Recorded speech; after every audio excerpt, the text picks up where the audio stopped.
Okay, now I'm drinking a Japanese sake called Tenbi. It's from the Yamaguchi prefectures in Japan, which I don't even know where the Yamaguchi is located. So maybe I should learn. I'm still, I still don't. I'm not really familiar with Japan still, even though I came back here for a long time. But let's see. I like Tenbi for a long time. So cheers.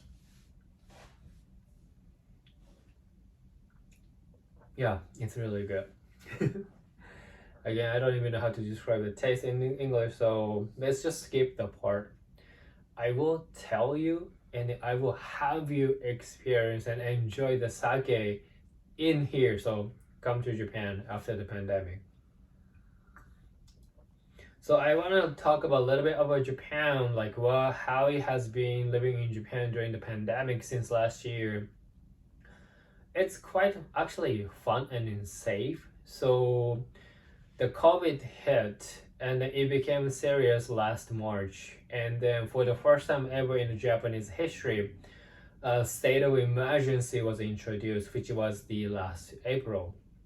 And then this is not it's nothing like the ones in the U.S. or European countries. Basically, like they say that we are under the state of emergency, but under the law there is nothing. Basically the government is was nicely asking people to behave and listen to them. There is no rules or regulations that people need to follow because of the law. There's nothing like that yet. Entire Japan, Tokyo, Osaka, everywhere the major city became a ghost towns because nobody went out. People are panicking, people obeyed what the government told us to do, which was very interesting to me because it's nothing like how I lived in the US, and how the Japanese people responded to the request from the Japanese government was quite interesting. But this gets much funnier and more interesting.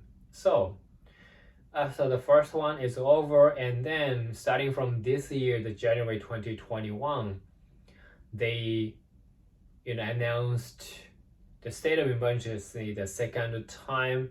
They ended it again, and then they introduced the state of emergency again, like around before Tokyo Olympic. But second time, third time, Japanese people like, who cares? And then people don't listen to the Japanese government. People go out, people do whatever they want to do. So it was nothing like how the Japanese people are supposed to behave, in terms of the perspective for the foreigners. So Japanese people, they're not polite.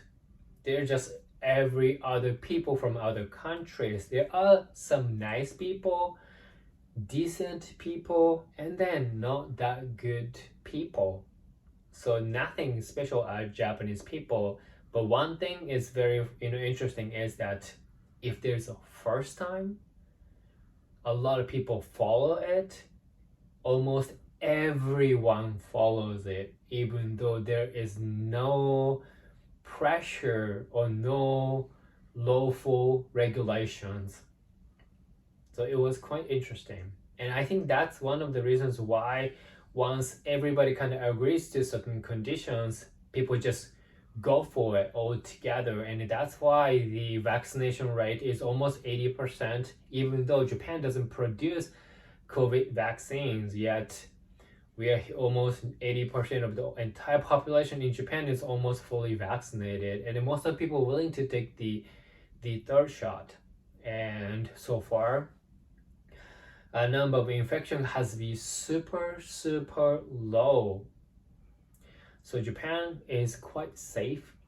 People go out, people have fun drinking, and people are acting as if there's no COVID-19 anymore. But one thing is clear, that they shut the borders still, especially for the tourists, and that's really unfortunate because I don't get to see you guys. But this is what's going on in Japan, and then I find it very interesting as even from Japanese perspectives. So I hope you guys are safe in your countries, and then I really hope to see you guys next year. And then cheers for now, and then play hard, but please be safe. So, for now, goodbye.